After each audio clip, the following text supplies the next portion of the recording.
It's irresponsible to tell poor countries that that's what they should be doing.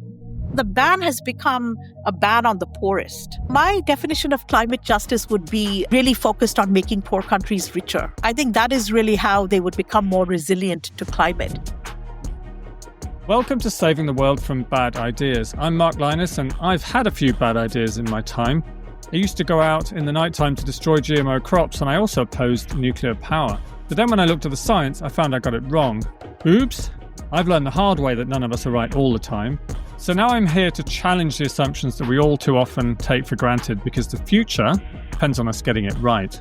Hello, Vijaya. It's fantastic to have you on the podcast. Welcome. Thanks so much, Mark. It's great to be here. You're an economist. You're director of energy and development at the Breakthrough Institute. You've had your work published in Nature, where I've read it, Foreign Policy, where I've read it, The Economist, Guardian. I've seen your name around a lot, and I'm a really big fan of just the difference in the perspective that you bring to the climate and development issues. And I'd like to dig into that.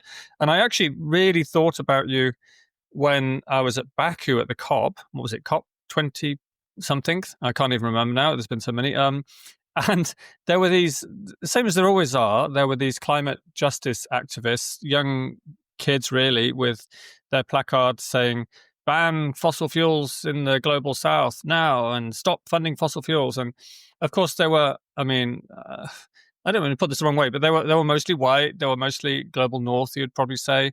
And when I spoke to a couple of them, they had really no clue about life for your average household in Africa trying to cook their food or anything like that. So I think we could, so the theme of the podcast is combating sort of saving the world from bad ideas. And I think the bad idea that you could be saving the world from is that we shouldn't fund fossil fuels in the global south.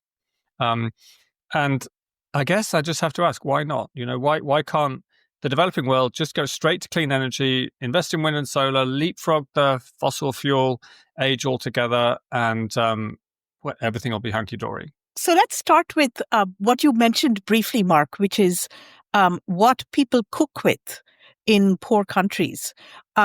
We know from a lot of evidence that tells us that people are using kerosene, they're using charcoal, they're using animal dung, they're using other types of biomass to cook their food in many poor countries around the world, in many parts of sub-Saharan Africa, in parts of India, Bangladesh, other parts of South and Southeast Asia.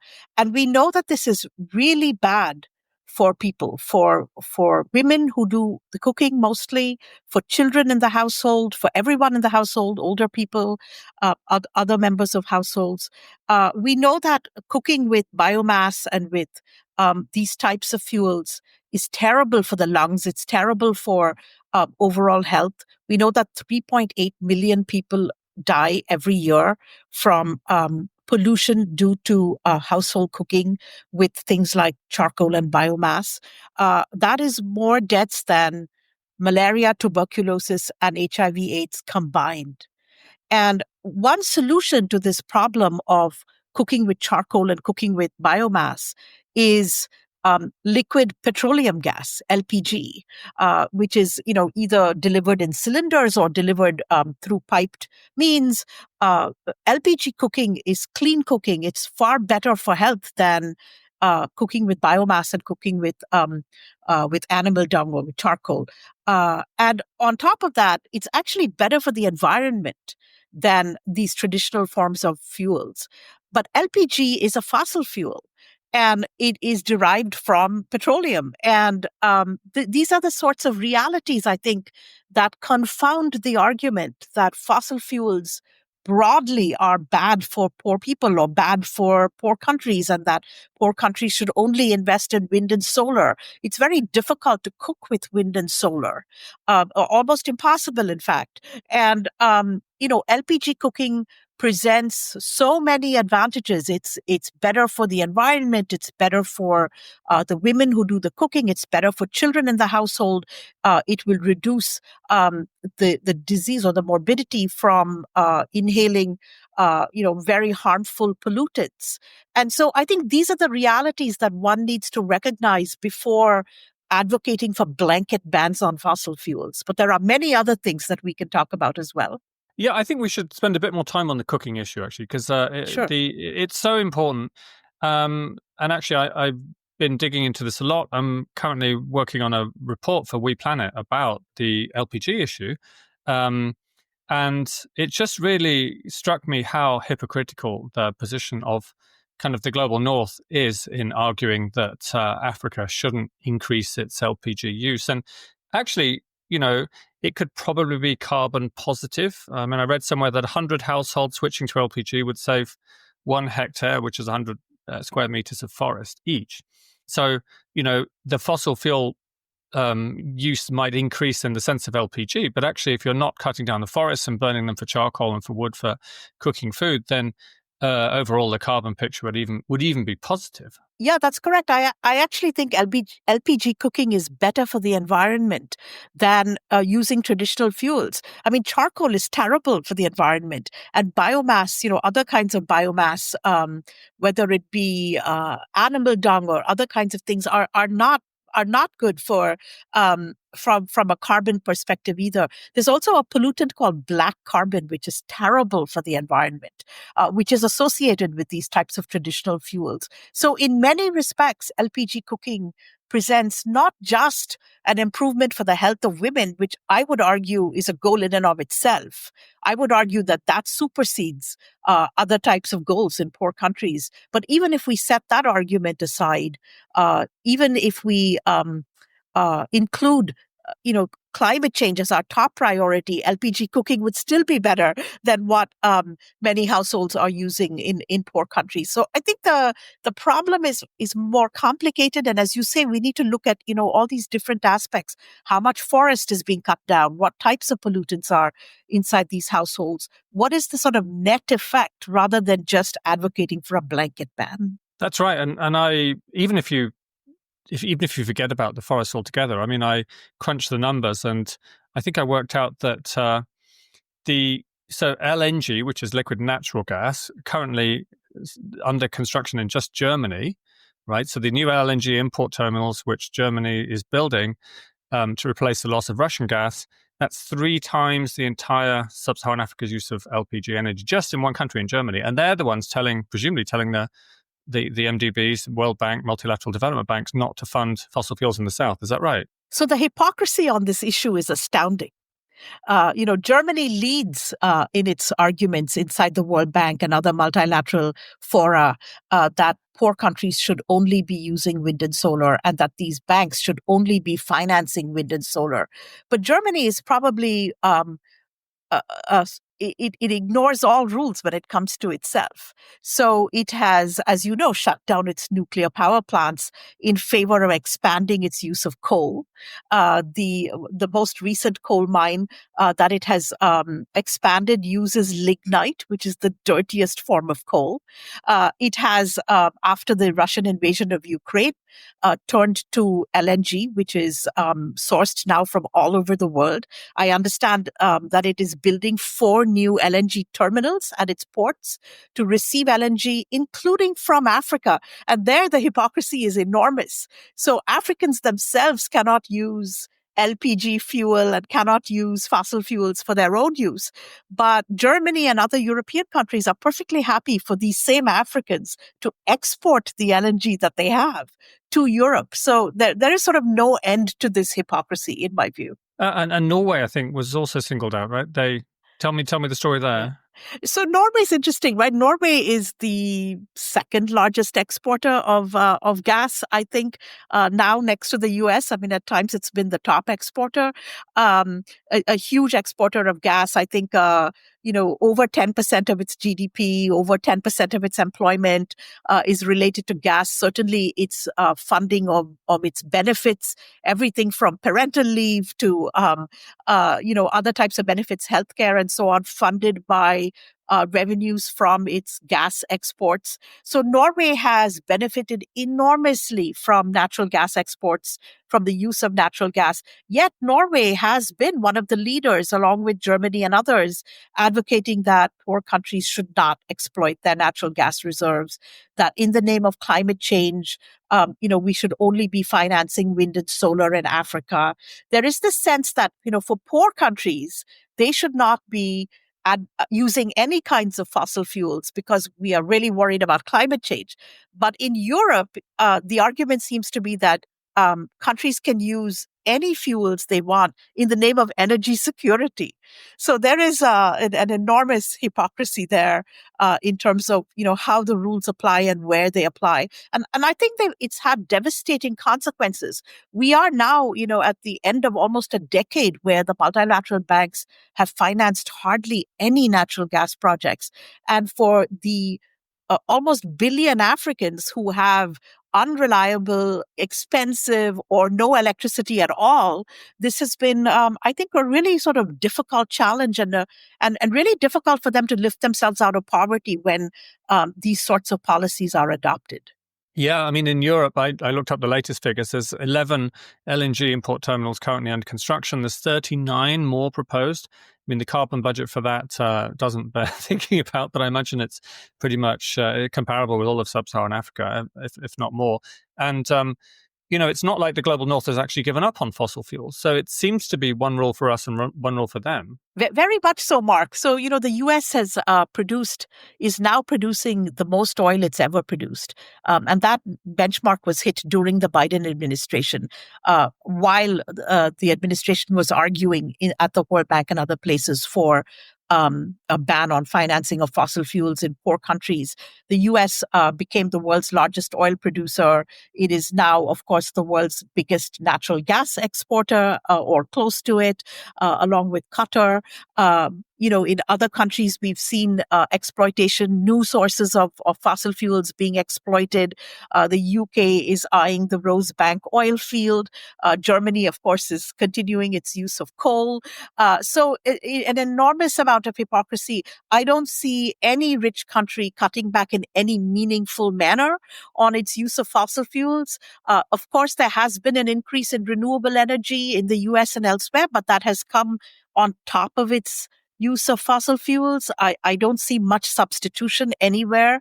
And there's good reasons for this in terms of kind of economic activity, right? So you're not able to produce cement and steel without fossil fuels. You're not able to produce fertilizer without fossil fuels.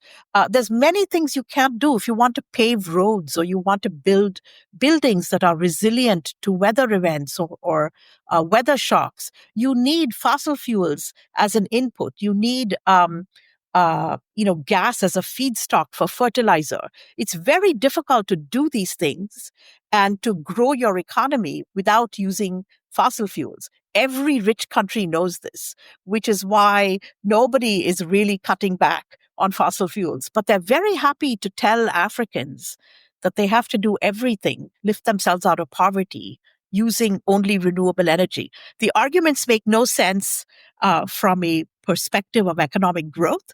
And in my view, they are, it is unethical and immoral to make these types of arguments in poor countries. But so how do these arguments get made exactly? I mean, who's telling who and through what forum? I mean, is it done secretly as there whispers in back rooms, or is it a very open agenda that the Global South should not have any new fossil fuel development?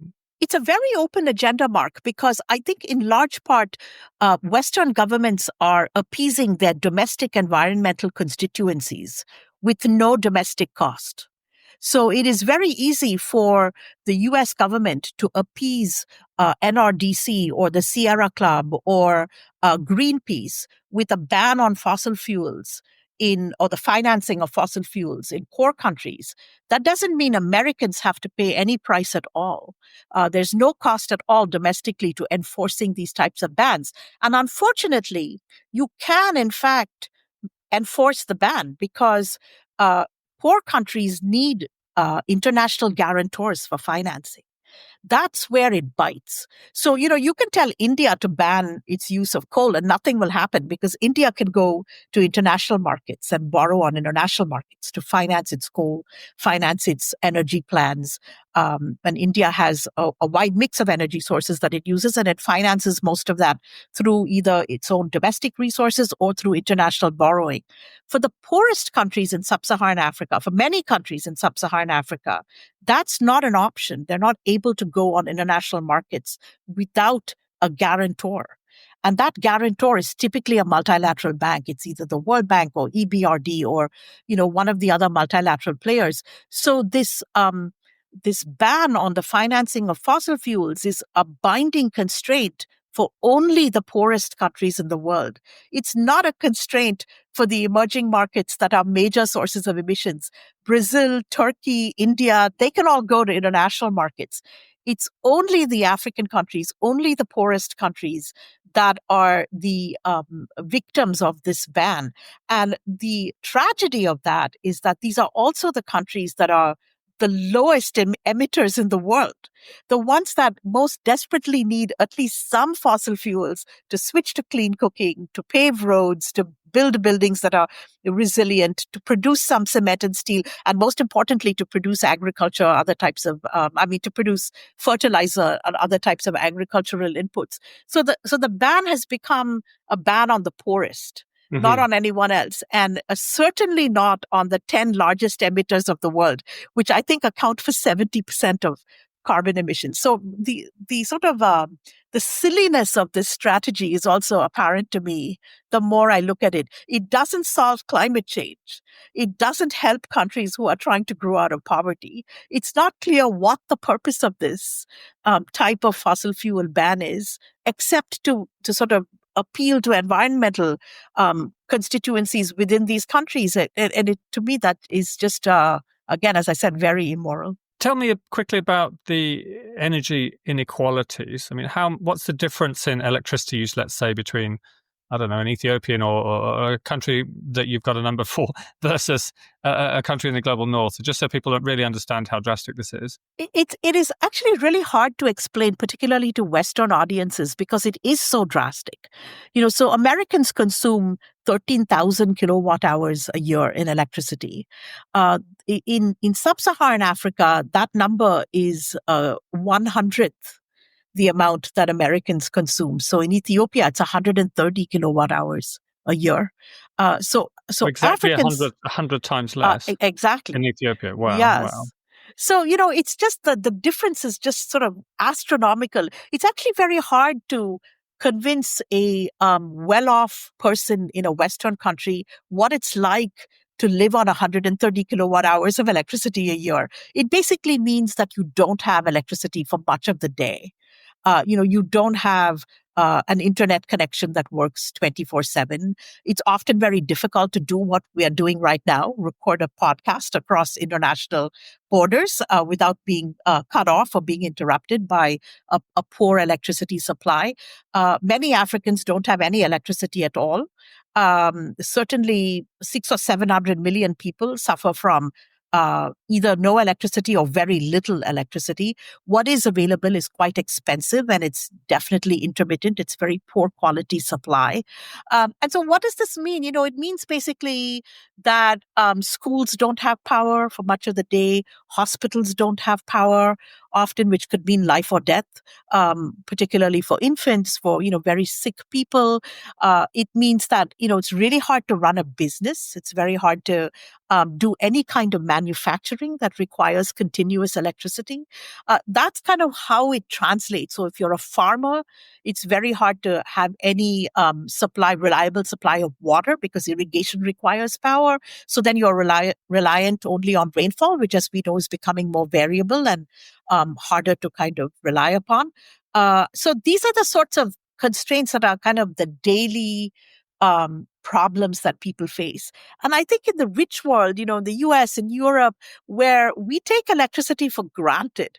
I mean, if we have a power outage, it might last a few hours every so many months, or maybe, even just an hour if we have a storm or something like that. It very rarely goes on for days on end. And it certainly doesn't go on every day, which is a reality that a lot of people in poor countries have to deal with. So I think, really important to recognize that, just how difficult it is to live life on an everyday basis without a constant supply of energy, how difficult it is to lift countries out of poverty without having a reliable supply of energy. And my worry is that the billing of climate change as an existential threat has overwhelmed all other sorts of concerns. And while I understand why uh, climate change is built in such a way and that it is a growing problem and that we are faced with rising temperatures and with coastal flooding and with other issues related to climate change, I think the over indexing of climate relative to poverty has really been devastating for people in Africa and poor people everywhere. Yes, I suppose that the Greens would argue that there doesn't need to be a trade-off. It can be a win-win. Hence the argument about leapfrogging straight to wind and solar and not having to build, obsolete fossil fuel infrastructure. But as you pointed out, it's not viable now, and it may not be viable for a decade or two at least, especially if you have to even build the grids that don't even exist yet, let alone run them 24/7 with non-intermittent baseload energy. I suspect also something that's going on is that there's a kind of, this wouldn't be stated openly, but I think there's a kind of romanticization of poverty and environmental thinking. Because environmentalism originally, I suppose, came as a reaction to industrialism and consumerism and that kind of stuff. And, Greens will look over to Africa and they see people living on the land. They're self-reliant. They're not consuming too much stuff, are they? They're not going to these horrible big supermarkets and buying things that they then throw away. So it's that could be romanticized as a sort of virtuous lifestyle. Do you think that's a factor in this? I think it's a huge factor. There is this backlash against consumerism, certainly in the US and perhaps in Europe as well. And, there is also a sense that supermarkets have a lot of unhealthy food, that they have overprocessed foods and things that are not good for you. And I'm sympathetic to all of those arguments. I think that, there are certainly valid points made in communities that are focused on consumerism and on becoming healthier. But the danger is to take that argument and then say, oh, well, look at Africans, they're living off the land. It's also wonderful, without recognizing the burden of poverty and the fact that, infant mortality rates are still really high in many parts of the world. And many people don't have enough food to eat. And we do need to focus on lifting them out of poverty. And some of that is going to mean more use of fossil fuels. It's going to mean some degree of industrialization. It's going to mean better urbanization of cities. All of that's going to involve trade-offs that people on the sort of romantic side of this might not like. But I think, acknowledging the level of poverty that exists in the developing world is our first and foremost responsibility. There are tens of millions, if not hundreds of millions of people that need to be lifted out of poverty, that want to lift themselves out of poverty. And when we talk about things that they should be doing, I think we really need to be careful about what it is we're imposing upon them and our own preferences and our own prejudices and how we're applying that to people who are in a very different situation than we are, who are consuming, a hundredth the amount of electricity that we're consuming, and who are consuming a small fraction of the food or the calories that we consume. I think those problems tend to get lost in this sort of environmental romanticism that has kind of sometimes overtaken us. The fact of the matter is, wind and solar are by nature intermittent, and they are going to require a backup if we want everyone in the world to have a cheap, reliable, and continuous supply of electricity.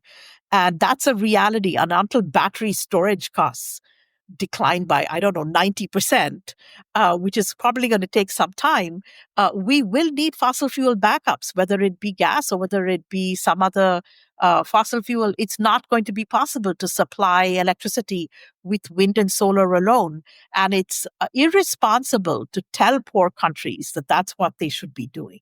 Yeah, and it's, I've seen this at first hand. It's not very romantic, actually, to have your children stunted, and because they're malnourished, or to die of pneumonia because you've got to cook indoors over dung. It's the reality of these things aren't anything like you might imagine when you're living a comfortable life in the West. But it's actually not very much money, according to the International Energy Agency. It's 2.5 billion per year of investment in clean cooking to get to what they call a clean access for all cooking situation. And what do you want to happen? So do you have a demand of the World Bank or other agencies to actually make this come about? Absolutely. $2.5 billion is not a lot of money to achieve clean cooking. And, we know that clean cooking works.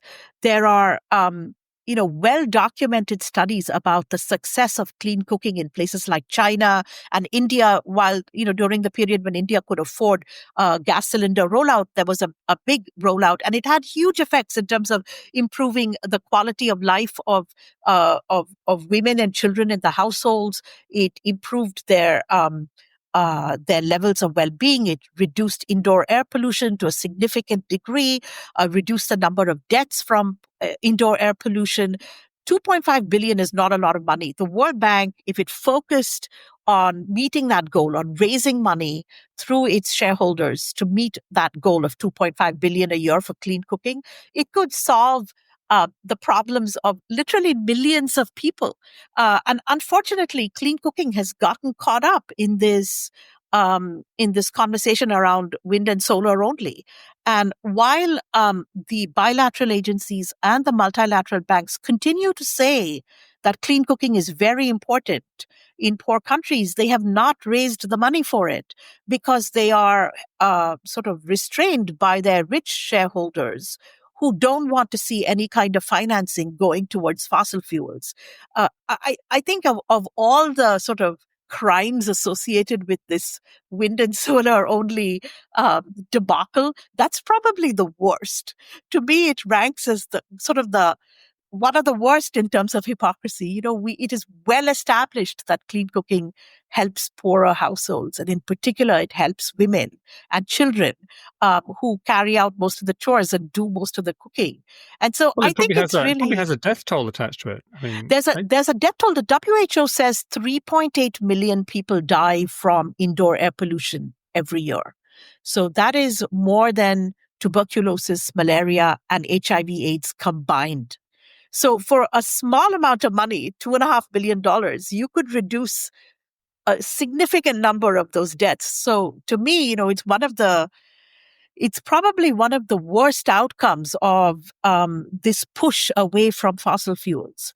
It really could change a lot of lives with a small amount of money and an intervention that we know works. We know that a switch from charcoal and biomass and dung to LPG stoves is a switch for the better. And it is really a pity, I think, what has happened in the last few years. And there are other examples, that where interventions that would have required some fossil fuels have been discarded because they need some fossil fuels, but then it really affects things like agricultural yields or water control, having farmers be able to access water. These are life and death things for people in poor countries. I think that's hard for people in rich countries to comprehend sometimes. Definitely. I mean, obviously, on the cooking issue, it's pretty much a no-brainer. I think I could probably convince even most environmentalists if I sat them down and explained what this issue was and what LPG was, and they'd probably come around and agree. But I think where they probably wouldn't agree is on the big fossil infrastructure. So, I mean, I get emails from 350.org, their African branch, saying, sign this petition to oppose this terrible pipeline that's going to go from Uganda to export oil. Same with Mozambique, where there's big gas developments, I think, already underway.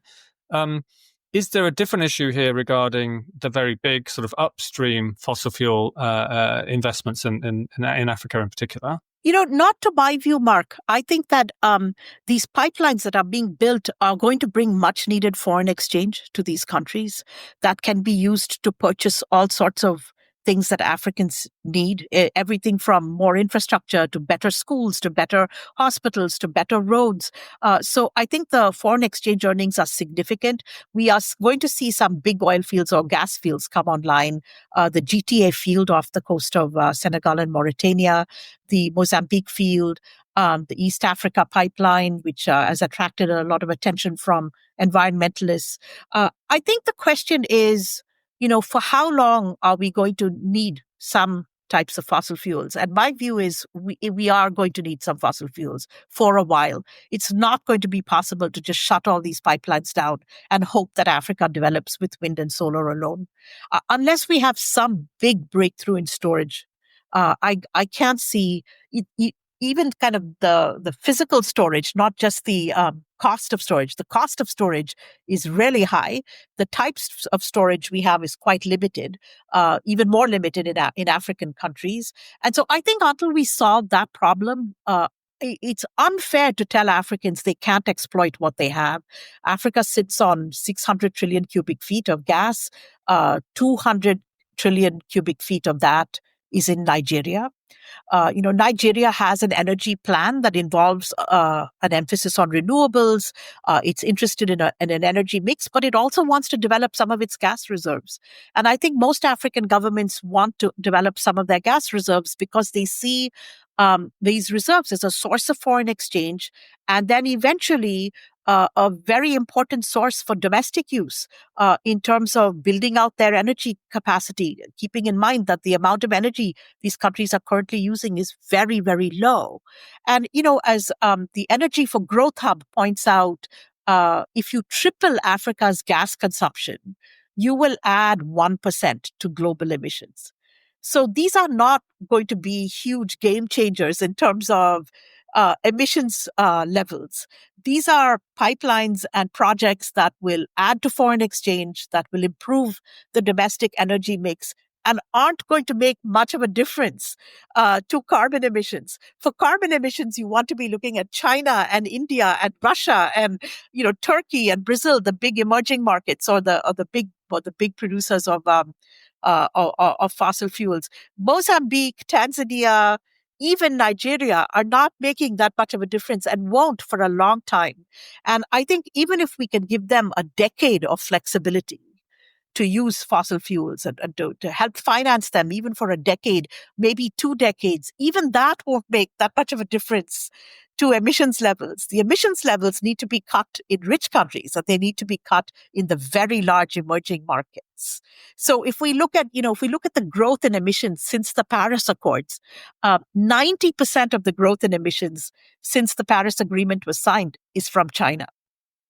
So, let's cut the emissions where the emissions are, rather than going after Mozambique or the East Africa pipeline or, the GTA field, which is going to be so valuable to these countries and is not going to add a significant amount of carbon emissions. And all African governments see gas as a transition fuel. They know that they're going to be using these fuels until better fuels come along. They're very willing to invest in renewables. Many African countries are majority renewable.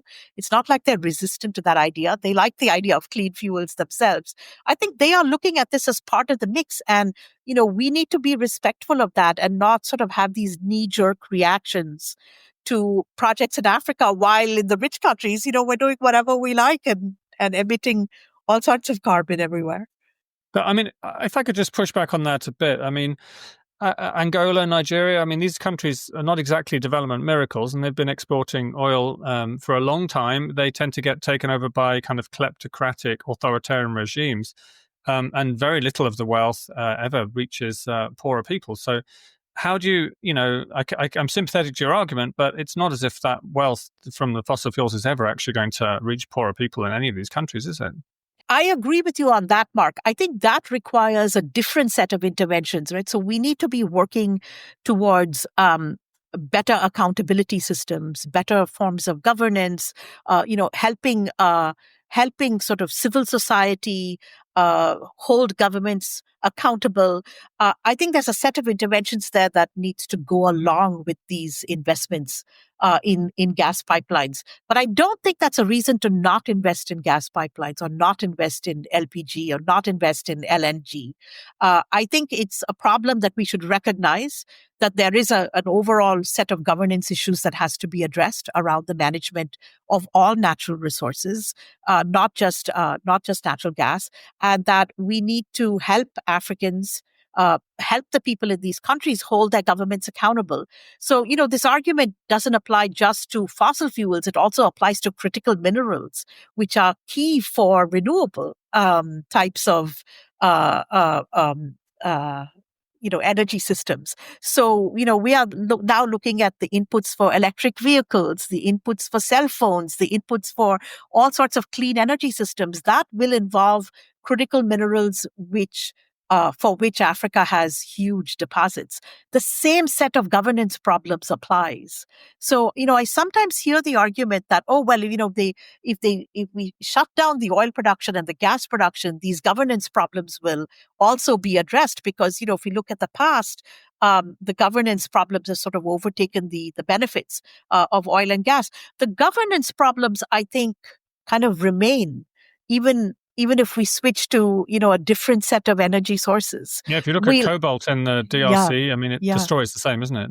exactly. It's the same thing. It's the same with mineral extraction. It's similar set of governance issues around the development of renewable energy sources. So I absolutely agree with you that the governance issues need to be addressed, but I don't think that means that we need to shut off some types of energy sources. I think this applies across the board. Right. I don't know if I mentioned to you before that I work with the Climate Vulnerable Forum, which is 70 of the world's most climate vulnerable countries. And I've actually been, as sort of science advisor there, I've been working on a definition of climate vulnerability. And there's been a lot of academic work on that. I'm sure you've participated in that yourself. And partly, I think people imagine it's largely geographical, and that these are countries in the sort of tropics, they're small island states, they're high mountain states, things like that. They've got, obviously those kinds of vulnerabilities. But actually, it's a lot more to do with economic, economic power, I suppose, economic GDP, just basically GDP. You're very, very vulnerable if you have a very, very low GDP. You don't have the resilience then to have any infrastructure to defend people against climate disasters and so on. And so the corollary of this that I would never dare say out loud, although I'm just about to, is that if you're running a highly climate vulnerable country, your best bet would probably be to have very rapid fossil fuel based development and become more climate resilient. That's actually going to save a lot more lives than a very small amount of mitigation from avoiding future emissions. I think that's right. I mean, it is no question that richer countries are better able to cope with weather and climate shocks.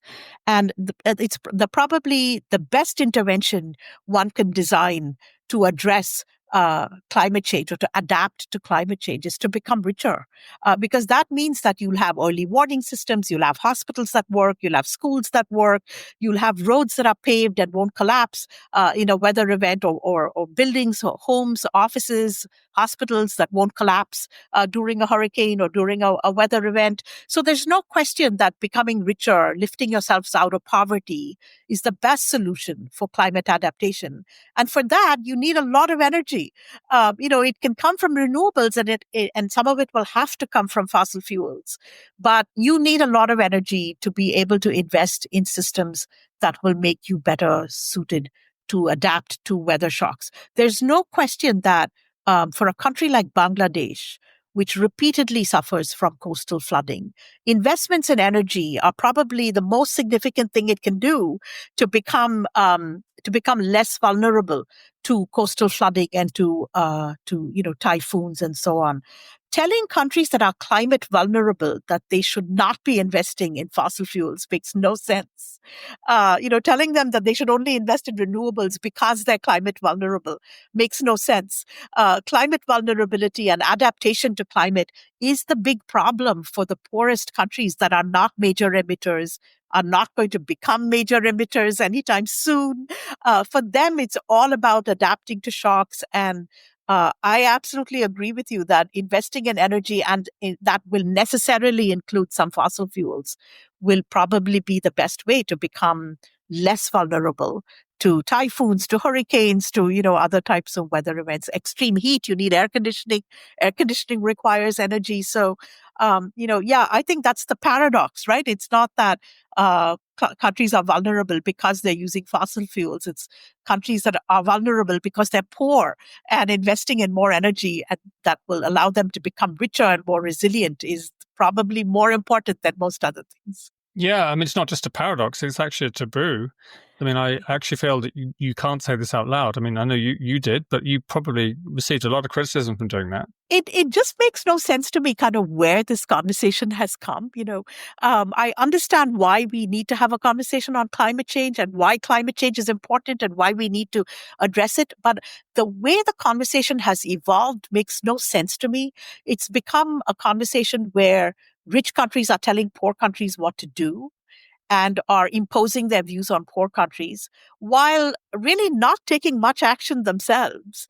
And this whole sort of hypocrisy, I think the hypocrisy has become hardwired into global climate policy. And I think the hypocrisy was sort of really put on show when Russia invaded Ukraine. That's when I think we all became aware of just how much rich countries are dependent on fossil fuels. And the mad scramble to buy gas from Qatar and from the US and from every other source, showed us that rich countries are not thinking about, they're not doing what they're telling poor countries to do. They're not thinking about climate and energy the way that they're insisting that poor countries should think about climate and energy. There is really a big divide, I think, between words and action when it comes to rich countries. And to some extent, the conversation has become almost farcical, telling the very poorest countries, you can't do this, you can't do that, threatening them with cutting off aid and, not buying their agricultural products, all sorts of threats in the name of climate change. While in Europe and in the US, we now have a energy dominance agenda. Europe is sourcing gas from, multiple locations and looking to even exploit new sources of gas to meet its energy needs. So it has become a conversation, I think, that is largely not helpful to anyone. To not be able to say poor countries need some fossil fuels. It's kind of almost absurd that we are in this place, but here we are. Well, yeah, I mean, I think some of the analogies give a clue to this. I mean, the analogy is often used as about slavery. Why don't we just abolish it overnight? To what extent, in your mind, are fossil fuels like slavery? No, I don't buy that analogy. I think that is a false analogy. Fossil fuels have lifted millions of people out of poverty. That is the reality of it, whether we like it or not. It has had this terrible side effect of emitting lots of carbon dioxide into the air, and we are suffering the consequences of that. But the fact remains that fossil fuels is what powered the US and Europe out of poverty. It is what has powered China out of poverty. It is what is currently powering India out of poverty. And there's no sort of, there's no covering that up. I think there is enormous benefits from having a reliable, cheap supply of electricity. And every government in the world will tell you that. So I don't see analogies to slavery. I don't see analogies to other ills, the great ills that have come upon us. I think this is a problem we need to solve. We need to move to a cleaner energy mix. We need to address climate change, but we also need to address poverty simultaneously. And that means some complicated trade-offs that we need to think through carefully. I mean, there's no question that wherever we can use renewables, we should. But there's also no question that in some places we can't. Some places don't have geothermal or hydro. Some places don't have a lot of sunny days. Everybody's facing very high storage costs. So I think that, the reality of a mixed use of energy, it will be with us for a while, and slapping slogans or false analogies on top of that is not going to be helpful, I think. Yeah, I mean, I'm a big believer in the clean energy transition, and I see it as probably unstoppable, but it's also very slow. I mean, I looked up the numbers today, and so here we are in first quarter of 2025, and I think solar power generates 7% of global electricity, and I think it's about 2% of global primary energy. And this is with all of the hundreds of gigawatts of big investments in China and elsewhere. So it's a very, very slow process. It's going to take decades. And I think the problem that we're coming to here is that if you see climate as an existential threat, climate, impacts as existential to human survival, perhaps, certainly to civilizational survival, then yes, it does trump poverty. If it's that urgent, How do you see it? I don't see it that way, Mark. I think poverty is an existential threat. And if you don't eat for 4 or 5 days or a week or two, you will be dead. That is also a way that people die. And in fact, millions of people do die from starvation, even now. So I think that there are multiple threats we have to contend with. I think we need to solve them jointly and not put one above the other. I don't think climate change should be put above all other threats. Certainly not for the billions of people who live in poor countries. I can see how we might offer up costly solutions in rich countries to reduce our emissions because climate change is an existential threat. Any attempt to do that has not worked. Certainly in the US, whenever politicians have attempted to make energy more costly, they have been thrown out of power. The same is true in Europe. We're seeing that right now. So, we ourselves in the rich world, with all our resources, are not able to prioritize climate change as an existential threat.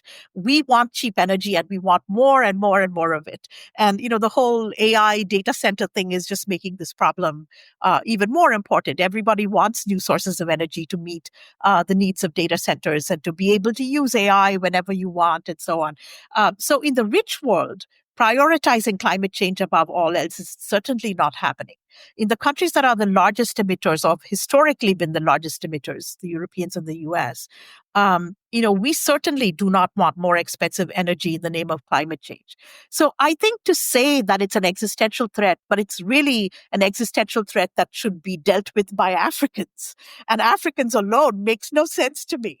We are certainly not acting like it's an existential threat. Certainly nobody wants to impose policies on rich countries that make energy more expensive or to ration energy or anything like that.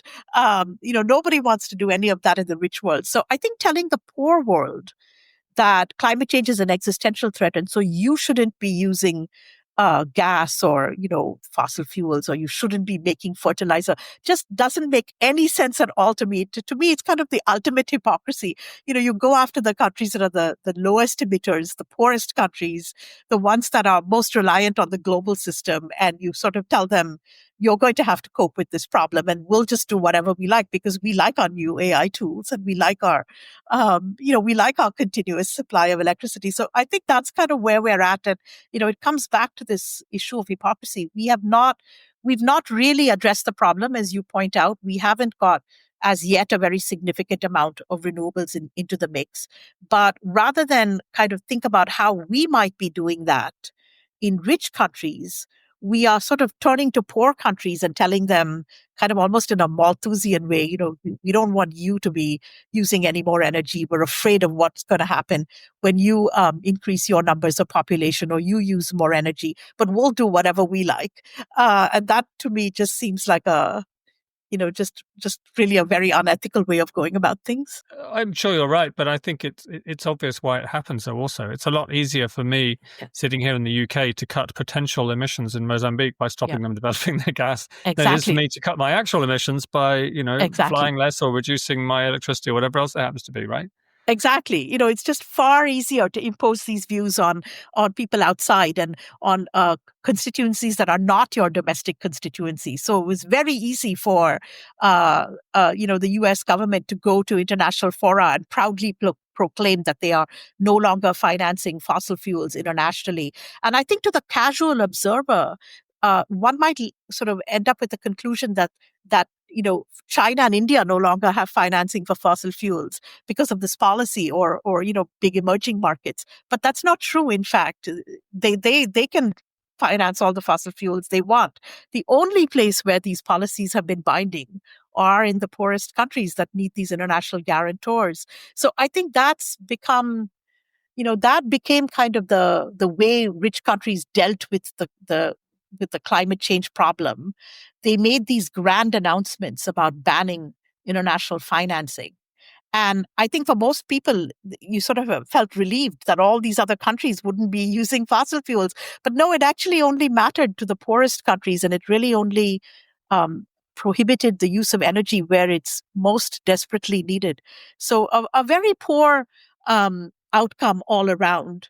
And I agree with you that this certainly doesn't address the bigger problem you mentioned, which is that we have not succeeded still in a very substantial amount of renewables in the global mix. And for that to happen, we really need big shifts in the energy mix of the rich countries of India, of China, Russia, so on. But just to come back to the protest that was happening in Baku, I mean, it's understandable for politicians in rich countries to be hypocritical about this because it's the path of least resistance. But what about the NGOs? I mean, that's the climate NGOs. It's their job to defend. Well, they say it. They say climate justice now, and what they mean by that is this exact agenda of no fossil fuels in the global south. So if you were to take one of them aside, like I attempted to, and over a oat milk latte, explain to them what your definition of climate justice looked like, what would you say?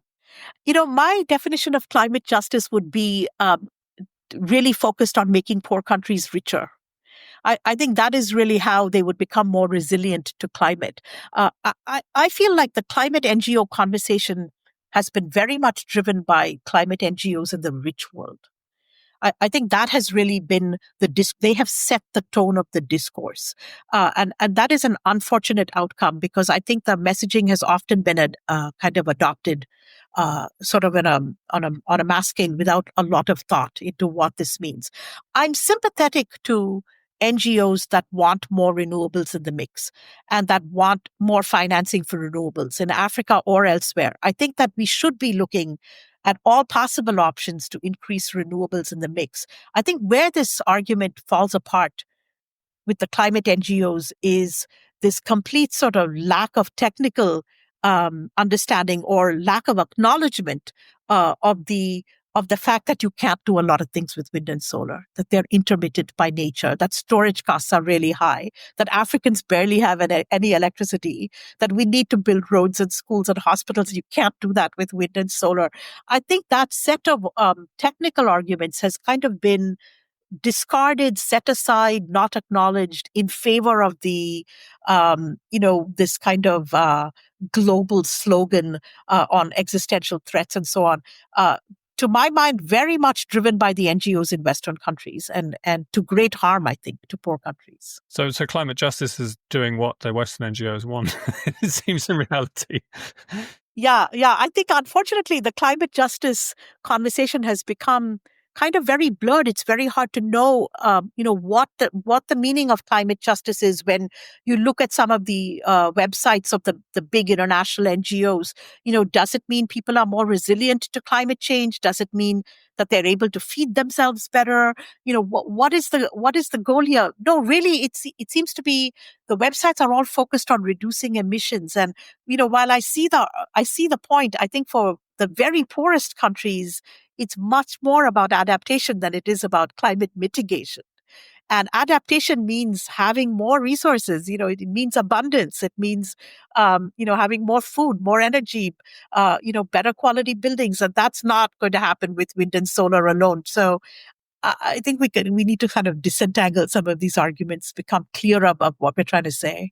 Yeah, I mean, to be fair, the NGOs have always made the case for larger financing flows for adaptation as well as mitigation.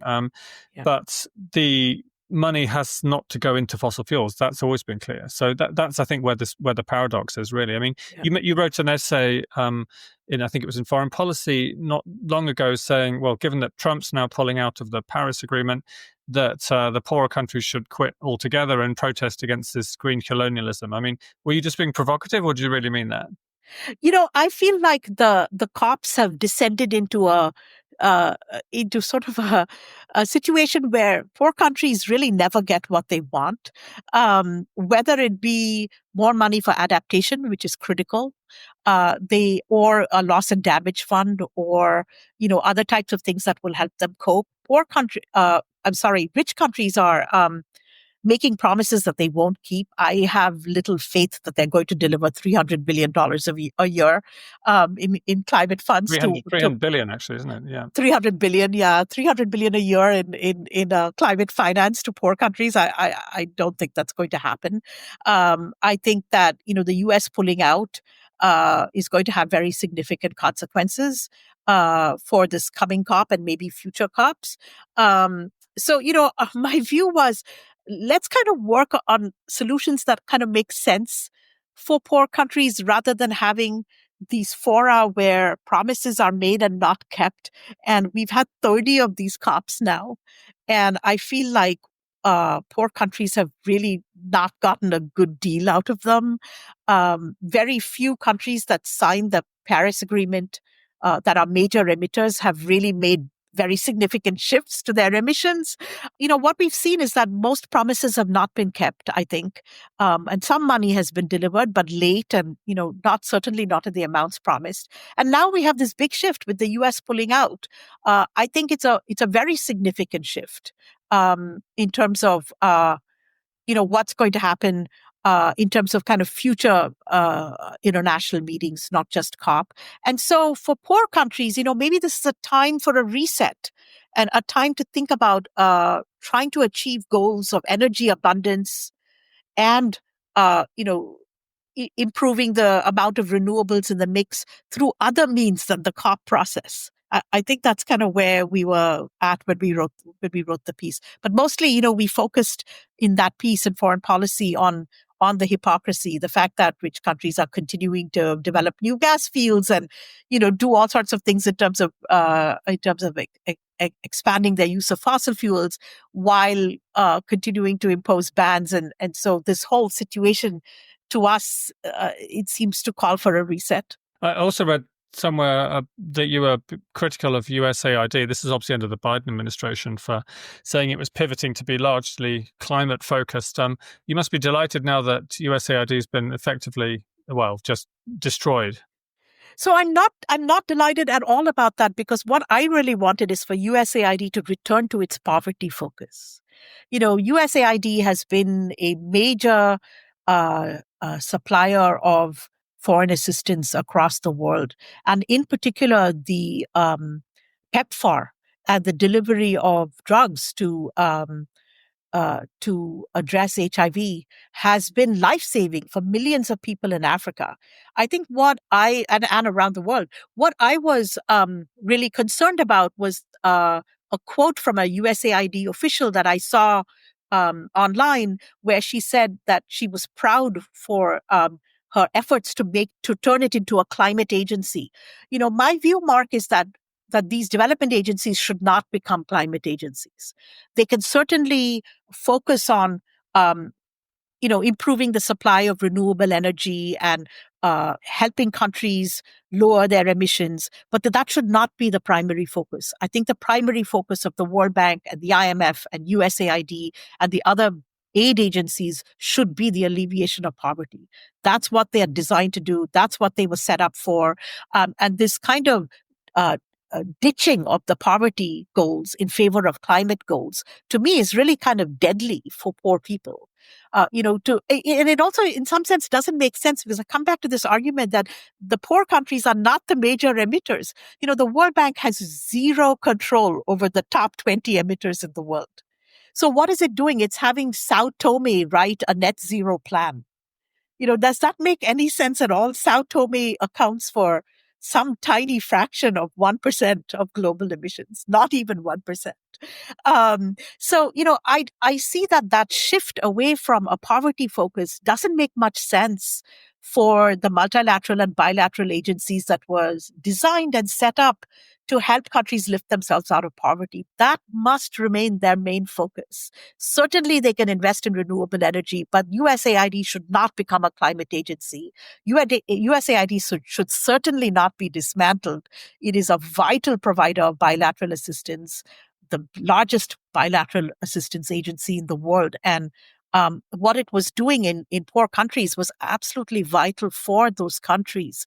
So I would like to see USAID reconstituted with its poverty focus. And, we all know these agencies could do with some fine tuning. Certainly there are things that can be improved, but I don't like the way that they abandoned the poverty goals to align with kind of a Washington-Brussels axis on climate. I don't think that has helped climate, and it certainly hasn't helped the poverty alleviation problem either. So it really didn't, in my view, didn't accomplish either goal. Do you think anything good might come out of the craziness of the Trump administration? Because I mean, they've definitely smashed the kind of green hegemony that existed in development. I can't see the Trump administration going to the World Bank and saying, yes, you've got to stop funding any fossil fuels in the global south. They love fossil fuels. Yeah. So is this an opportunity maybe to realign what is a completely, dynamic situation? I think it is. And I think we should not lose that opportunity. There's no question that this administration in the US, the new administration, will want a much more flexible policy when it comes to financing fossil fuels and financing energy more broadly. I also think that they will emphasize energy as a key goal. Much more than the previous administration did. The Energy Secretary, Chris Wright, has written and spoken extensively about energy poverty in the developing world.